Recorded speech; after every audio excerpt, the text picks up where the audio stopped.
And you could always see that there was something just different about him, the way all the hard work and stuff that he put in. It was always kind of a step above a little bit, and it was very fun to watch while he was here. Cam Skatibo is viewed by some analysts as a transformational football talent. There is a belief that if Skatibo had been part of the Rams roster last season, the outcome of the championship would have been different. His presence alone is described as the type that changes playoff trajectories, even against elite opponents like Philadelphia. That level of confidence speaks volumes about the type of player Skatibo has become. Since capturing national attention during the college football playoffs, Cam Skatibo's draft stock has surged dramatically. Trailing by multiple scores, Skatibo showed rare versatility, lining up and throwing downfield for a completed pass before immediately returning to shredding defenders as a runner. Yeah, honestly, I was just in love with playing it. I won 5 championships back to back when I was younger. We went like 72-0. I didn't lose a game for 5 years. 72-0. Wow. I didn't lose a game for probably 5-6 years. Wow. My first 2 years, I didn't really play much. I was 5 and 6 years old, and then from 7 to 11 years old, I didn't lose a game. We onside kicked every game. Every time my dad onside kicked the ball. Who was the coach? I rent my dad. Oh, he was cold-blooded, so man. He would have our kicker onside kick it. I'd run down, hit the first guy that saw the ball. Other guys would pick it up, and some games we'd win 70-0, and they would never even touch the football. So, my dad was a cold-blooded killer. Right? Performances like that turned heads across the country. While some focused on highlight moments in major markets, his rise toward the NFL has been years in the making. Doubt followed him at nearly every stage, yet at every level, he responded by climbing higher. Now, projections place him as a potential top rookie running back entering the 2025 NFL season. Skatibo's journey did not begin under bright city lights. To understand his edge, the roots matter. Raised in Rio Linda, California, a rural suburb of Sacramento, football became central early. The town itself lacked glamour, but it produced toughness. I believe this, and I'm going to say this now. I call the games for the Rams. If Skatibo was on the Rams last year, the Rams win the Super Bowl. They go into Philly and they beat Philly with Skatibo. That's what kind of football player this guy is, right? From youth leagues onward, Skatibo developed a deep connection to the game, dominating from a young age. Championship runs stacked up, seasons passed undefeated, and competitive habits formed early. Those years built confidence, discipline, and a relentless mindset. Family influence played a major role. His father served as his first coach, instilling aggressive strategy and fearlessness. Games were approached with intensity, onside kicks used without hesitation, and opponents often overwhelmed before settling in. That edge became part of Skatibo's identity. Football was not just participation, it was execution. The standard was reinforced at Rio Linda High School, where his older brother Leonard set the example. Coaches noticed early, even before officially joining practices, Skatibo stood out. Movement, awareness, and presence separated him from peers. Coaches consistently observed advanced instincts and physical maturity beyond his age group. From youth fields to high school sidelines, it was clear something different was developing. That foundation still defines how Cam Skatibo dominates every field today. Once fully integrated into the program, the competitive edge became impossible to ignore. Chosen, he's just a junior out of Rio Linda, barely old enough to drive, but when it comes to racking up miles on the gridiron, there's no roadblock that can stand in his way. Hello, my name is Cameron Skatibo. I'm from the Rio Linda Knights, class of 2020. I appreciate CBS 13 for nominating me as Player of the Month. I thank my coaches, teammates, and family to getting me where I am. Please vote for me starting October 18th. Thank you. Go Knights. Coaches immediately noticed an uncommon drive, a constant push to outwork everyone else. The preparation level, the conditioning, and the attention to detail consistently sat a level above expectations. Every rep carried intensity. Every practice reflected purpose. Watching that progression unfold became a rewarding experience for the entire staff. When Cam Skatibo officially followed his brother's path to Rio Linda High School, the production exploded. During his junior season, he powered the program to a state championship, posting staggering numbers along the way. Over 3,500 rushing yards and 42 touchdowns rewrote the school record books. He finished as the program's all-time leading rusher, cementing his name in local history. Yet beyond statistics, the connection between player, teammates, and town defined the moment.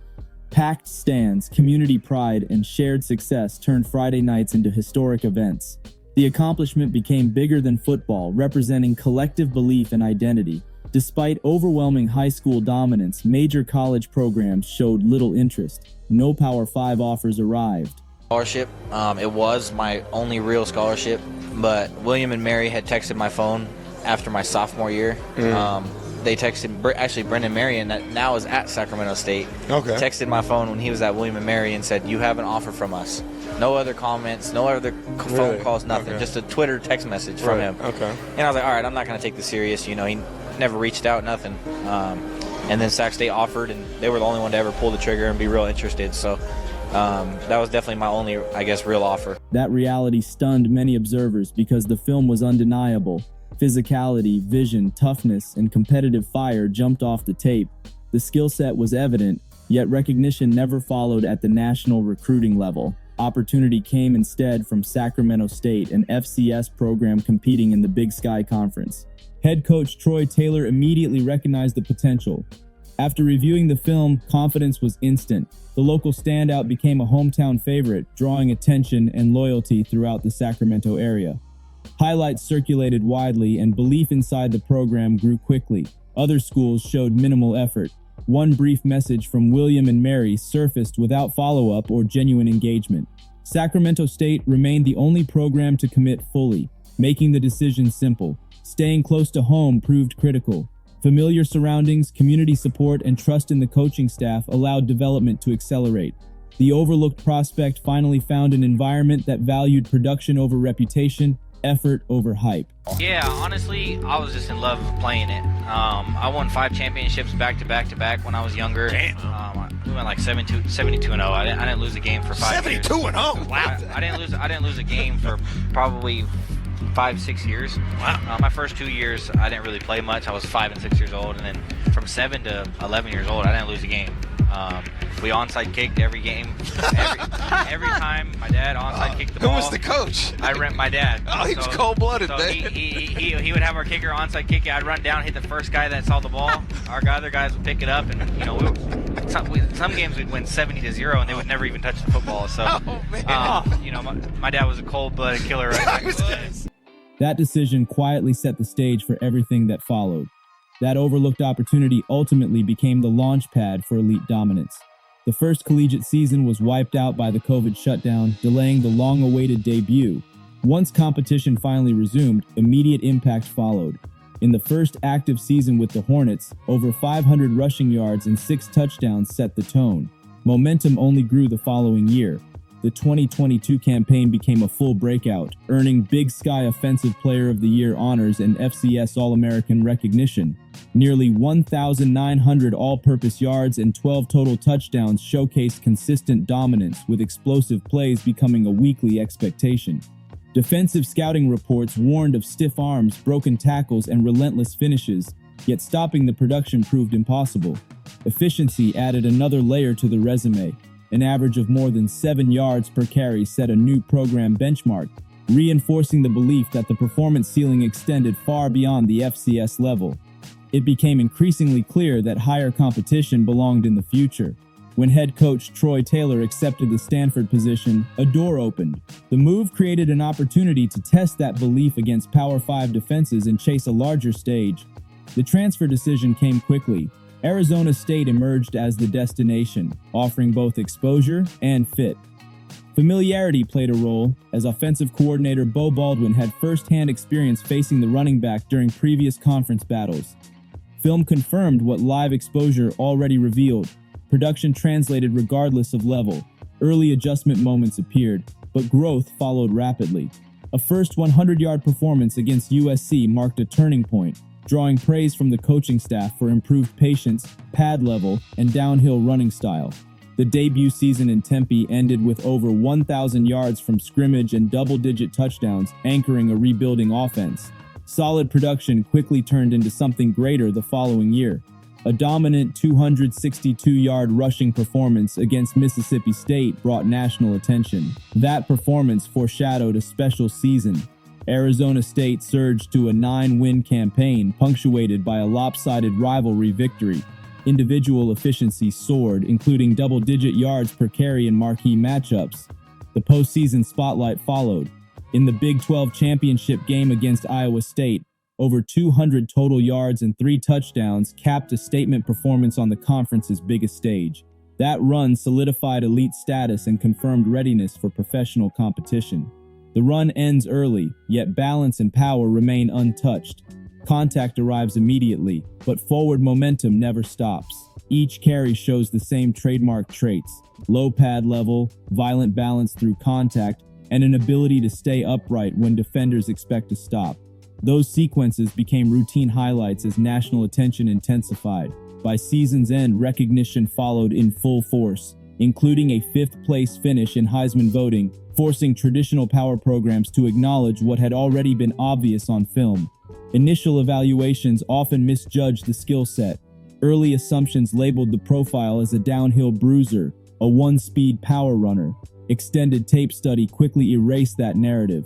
Foot quickness, lateral agility, and sudden burst consistently appeared. Defenders prepared for collisions, only to be left reaching as missed tackles stacked up. Open field speed separated runs into explosive gains.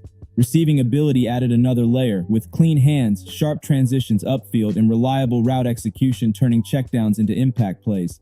Versatility became the defining trait rather than power alone.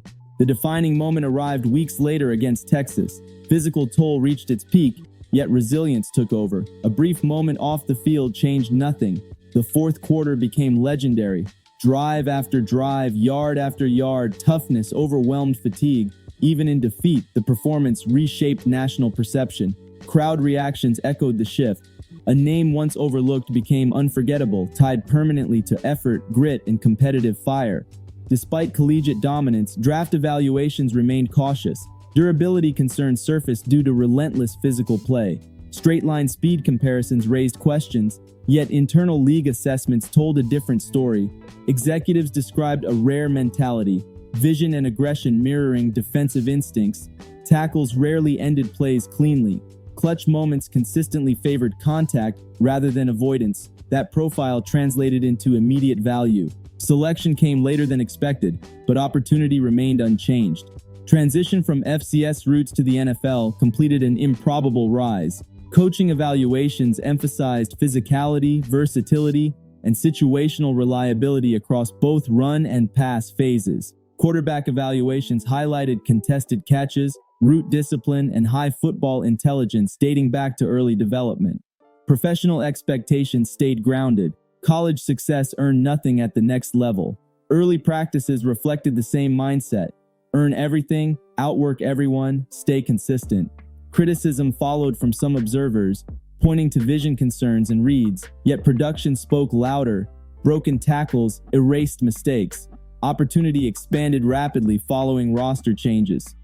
A breakout against Dallas accelerated the climb. Running back one responsibilities followed. Now positioned among the top rookie backs from the 2025 class, the trajectory remains familiar. Opportunity met with preparation. Pressure met with performance.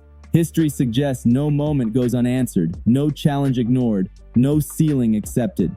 Legacy continues rising with relentless effort, unmatched toughness, and undeniable professional impact.